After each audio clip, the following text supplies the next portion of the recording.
Hi everyone, in this recording we're going to discuss graph interactivity. There are three main kinds that are useful to think about. The first is called view interactivity. It's the idea that you don't change the layout or the encoding, but you allow people to navigate around it. The second is encoding interactivity, so you don't change the data, but you might want to change the encodings according to some user query. And then finally, data interactivity, so you might actually change which data are displayed, depending on some user query. So this note, we're only going to be talking about view interactivity, and in the next notes, we're going to be considering different kinds of encoding and data interactivity. So maybe the simplest form of view interactivity is called panning and zooming. So panning is when you are able to translate things. Zooming is you're able to rescale. So before looking at it in graphs, let's just see how do you implement it in D3. So here's how you implement a zoom. You can use d3.zoom. And then you call that zoom object on whatever selection. So this is just like how we use brushes, just like how we call axes. Right? So in this example, right, I can pan around, I can zoom in and out from, these are just some random circles. Right. So that is panning, or sorry, that's panning and zooming. You might also have dragging. Right, so it's not actually displaying, it's not changing the encoding, you might just want to move things around. So here's how you would do it in D3. Instead of d3.zoom, you use d3.drag, and you give it a function that this is what is going to be done every time some element is dragged. And the most common thing to do is you take whatever element the user has started trying to drag, and you change the location according to the event x and y coordinates. So since these are circles, you change the cx and cy coordinates. If they had been rectangles, you could change the x and y. If it had been text, you could change the transform. So all that's going to let me do.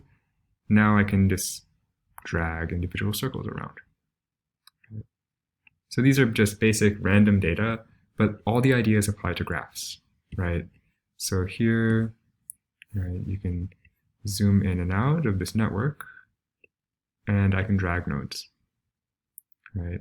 And the dragging is just doing exactly this sort of modification, and it's also changing the forces.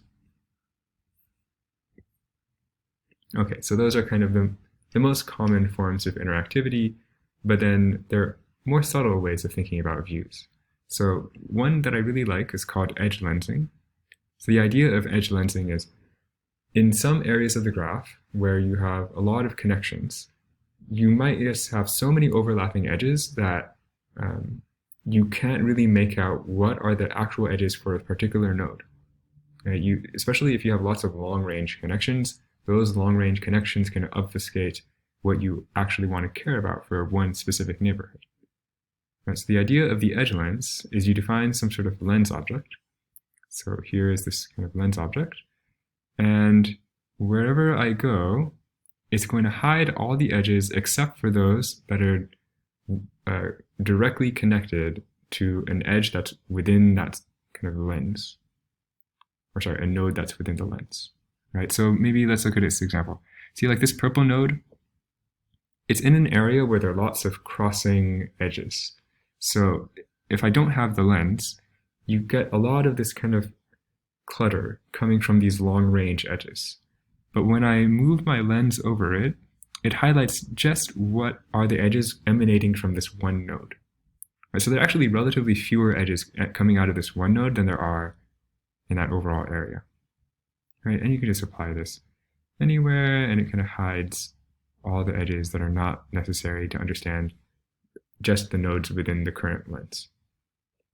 So how do you implement something like this? Right, there's actually nothing too fancy. So what I've done is I've just appended a circle that I'm calling the lens. That's this thing that I'm moving around. It's just some white circle. And then whenever the mouse moves, I call this function, right, this move lens function.